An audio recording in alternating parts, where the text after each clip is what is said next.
Madeleine Carlier was born at La Louvière, Belgium on April 23, 1901 in a pious Christian family. She had an extremely kind father, a cheerful mother, and a little sister 6 years younger to her. On 14th August 1921, she joined the novitiate at Wes. On 19th February 1924, she made her religious profession, taking the name of Sister Anne Mary.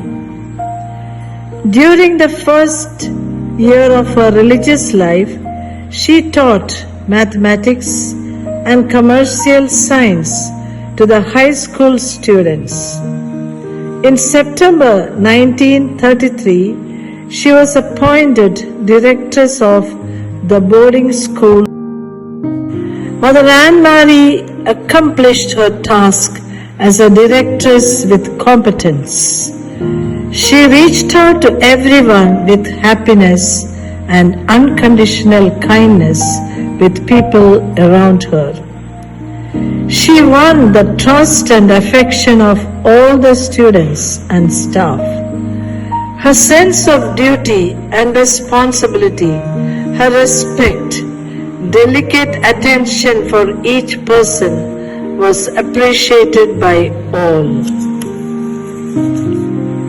In 1940, when the war broke out, Mother Josephine Allard, the Superior General, entrusted her with the responsibility for the sisters who had to evacuate and find refuge outside the zones of combat. With extraordinary courage, she went to France at the head of the refugee sisters, assisting and encouraging them at the cost of great self-sacrifice. World War I, also known as the First World War, was a global war centered in Europe that began on 28th of July 1914 and lasted until the 11th of November 1918. The war lasted exactly 4 years, 3 months and 14 days. Before World War II began in 1939, World War I was called the Great War, the World War.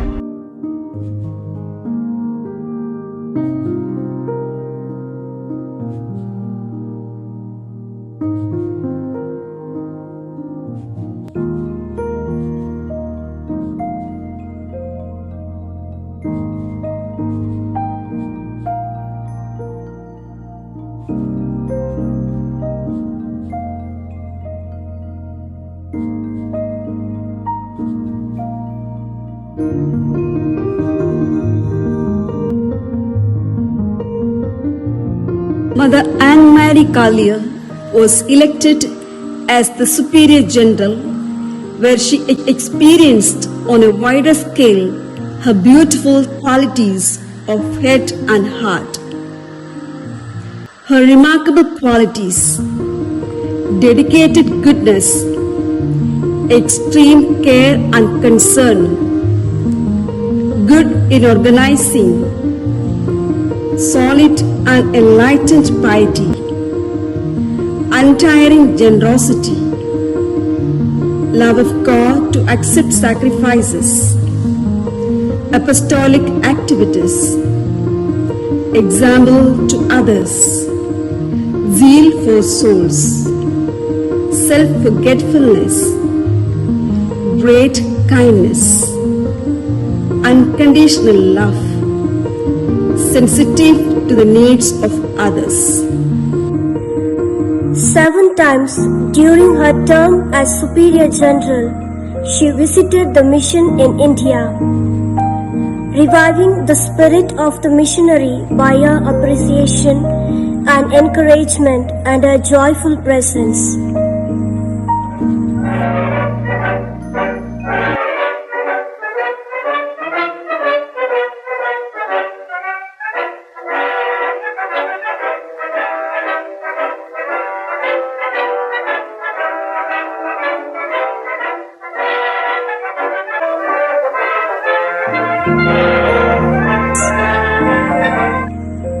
When she returned from her visit to India, she would go to the schools and talk to the students and staff about the missionary activities of the sisters. Great was her joy when in 1961 she welcomed the first batch of Indian sisters to the mother house. She spared no pains to provide all the means necessary for their growth and happiness. Mother Anne Marie was the only sister in our congregation to be a general for 27 years. In 1978, she returned to Peru to live the rest of her life in continual prayer and self-effacement. She continued to edify the sisters by her cheerfulness, faithfulness, and humility. From then on, her favorite prayer was, "My whole life I offer to you, O Lord." On January 16, 1985, the Lord accepted this offering. She died as she lived. She had never wanted to give trouble to anyone. She passed away peacefully and silently in the dead of night when everyone in the house was fast asleep and no one was at her bedside. Let us have a glance of La Louvière, the birthplace of Mother Anne Marie.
Mother Anne Marie, as one of the stalwarts and saints of the congregation, who will always live among the sisters as a guiding star for those who come after her.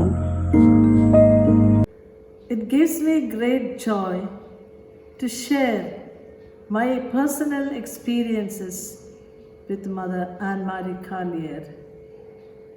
When I was studying in Rome from 72 to 75, I used to come to West for the annual holidays which lasted for 3.5 months each year. I was fortunate to have our dear mother in the mother house during those days. Each time she would wait for me at the entrance and welcome me with a sweet smile, which was her special characteristic, and a motherly hug. And then you can imagine what joy I had after having spent my time with a different congregation and as a student working hard. So thus started my holidays, and I had every day some experience or the other, having witnessed what mother would do and how she used to be with our sisters in West. I really cannot explain all that I learned from her during those days. Those were days when she experienced hardship for finance. and our old sisters had to go up and down to their rooms through the staircase because we did not have a lift. And she used to be very sad about it, and once she shared it with me, and I too felt very sad. During my last visit in 75, before I came back to India, when I went to Belgium, she said, "Pity, I have a lift for my sisters. Come, I will take you with me to your room, we shall go together." And she took me to my room through the lift, and tears of joy rolled from my eyes.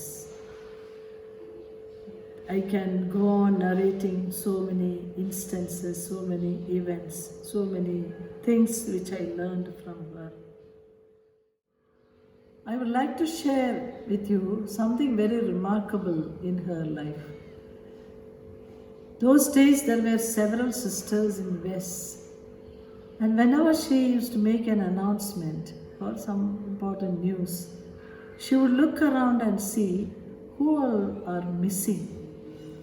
She has always a small little diary and a pencil in her pocket, and she will make a note of the absentees.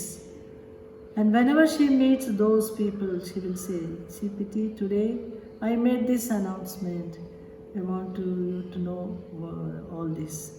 So this is something remarkable for us to follow. Anyway, I was so fortunate that I had this lovely days spent with her, and I learned a lot from her for my life. I thank God for this precious gift of our mother to our congregation, who was an embodiment of humility, simplicity, sanctity, holiness, and I can say a big list of her special qualities. To sum up all this, I can give her a title and say, Saint Mother Anne-Marie Carlier, a gift to the congregation of St. Charles, Romeo. Thank you.